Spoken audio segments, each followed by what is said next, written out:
What if I told you the real reason your lead quality is inconsistent has nothing to do with your ad targeting, your offer, or even your creative, and everything to do with the signals that you send back to the algorithm? Now, for context, my name is James Nieves, and at 19, I scaled my agency past 30K a month and have helped dozens of agencies scale with paid ads. And here's the truth.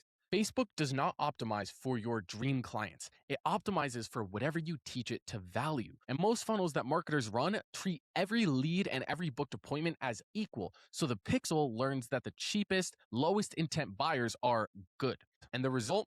Lead quality declines, your CAC rises, and the algorithm keeps hunting for the wrong person because that's the only data that it has. So in this video, I'm going to be walking you through my progressional conditional logic strategy paired with a dual funnel setup to properly condition your Facebook pixel. Remember, the goal isn't just more leads. It's sending the pixel the most qualified leads and the correct data while adding friction to the wrong buyers and removing friction for the right ones. Now, keep in mind, this training is not for beginners and was originally a private training that I reserved only for paying students because it contains the actual tactical mechanics of how to execute this strategy. And you're getting it here for absolutely free. So my only ask is that you like this video. And if you want the full SOP and framework for this strategy, just follow me on Instagram and DM me Pixel and I'll send it right over. In this video, I'm going to be going over our progressional conditional logic qualification survey and our two funnel strategy. Let's dive in. So the purpose of this strategy is going to be to condition the Facebook pixel to only optimize for the highest qualified leads while also allowing some people who may not initially be like dream clients, but you might still be able to liquidate spend or capitalize on them without optimizing for it. And how all of this works is by using conditional logic to do two things. Number one, increase friction for an unqualified lead to come through, right? So if someone doesn't seem to be qualified, we qualify them more, we add friction. Versus if someone's very qualified, we remove friction and allow them to book instantly and send that data back to Facebook. So how does this all work? Well, that is all going to be within the survey and two funnels. So when it comes to just the general overview, there's going to be one pixeled funnel,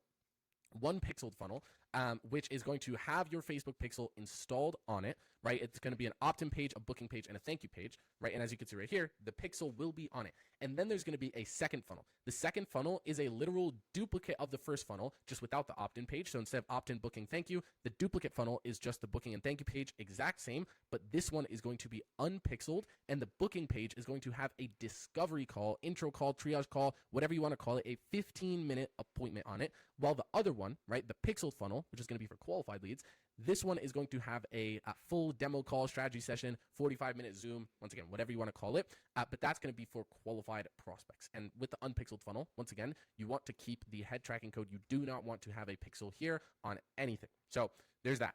Now, and just to kind of walk through how this works, someone will go to your opt-in page, and then from there, they will see this survey. So this is an example. Feel free to customize it to your niche, your industry, all of that. But our survey starts off asking what area they service, right? That's because our call to action is we're area exclusive, right? So check if your area is available. So we ask that question.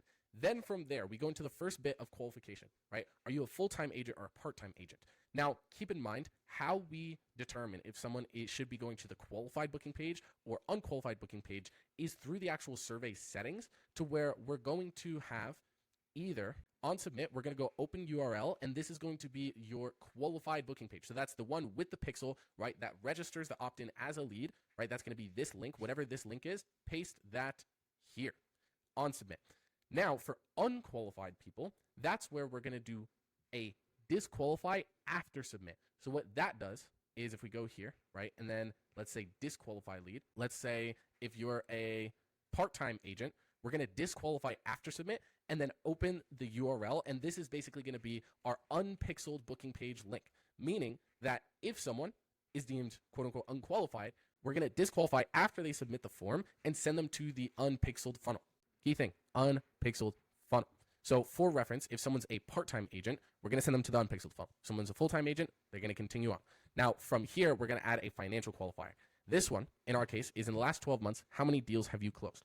Now, for us in the real estate niche, anything like below 15 is questionable, because that means that they might be taking home like a 6 to 15 range for reference could be anywhere as little as like $50,000 in commission, upwards of $200,000 in commission. So it's like a big range. That's basically where it's like a gray area versus 15 plus. If someone's doing over 15 deals a year or 25 deals a year, they're qualified, right? And if they are qualified, then we will go straight to the name, email, and number, meaning that someone who is our dream client, which is a real estate agent doing over 15 deals a year, right? They're making six figures, if not multi six figures.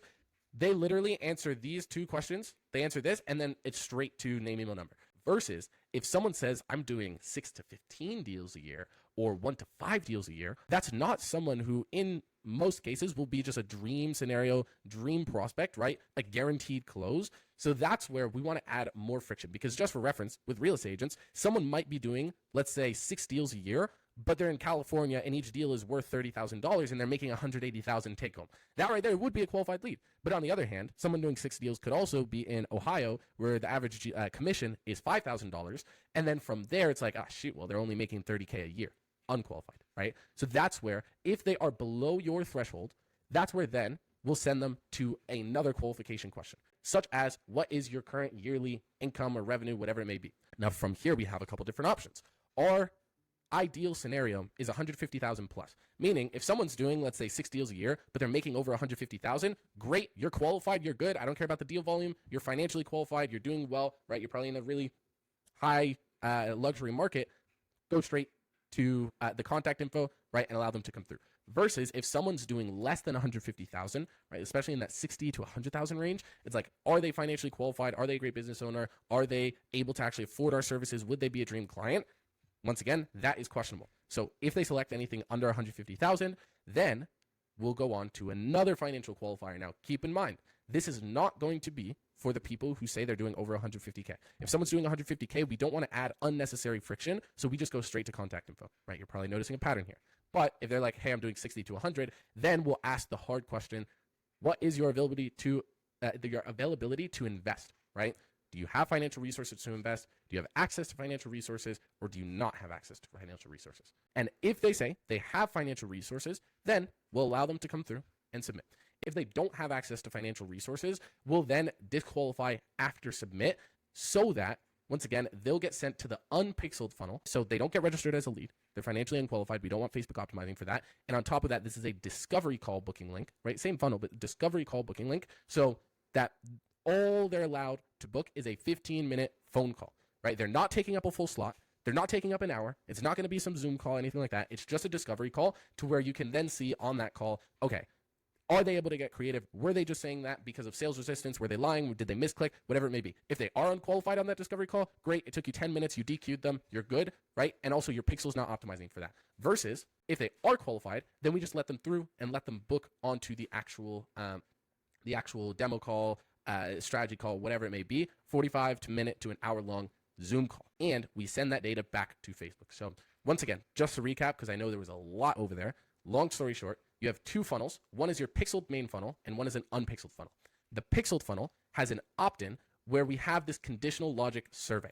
And on the survey, the less qualified they seem off of the initial questions, the more qualification questions we add. And if by the end of it, they aren't qualified after going through all of this qualification, if they're doing 6 deals and they're making less than 100K and they don't have financial resources to invest, we're going to disqualify after submit and send them to an unpixeled funnel.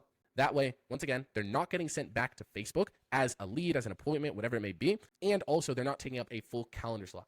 Now, you at least have their contact info internally and you allow them to book a discovery call to where you can see, okay, are they qualified, right? But if they aren't, then great.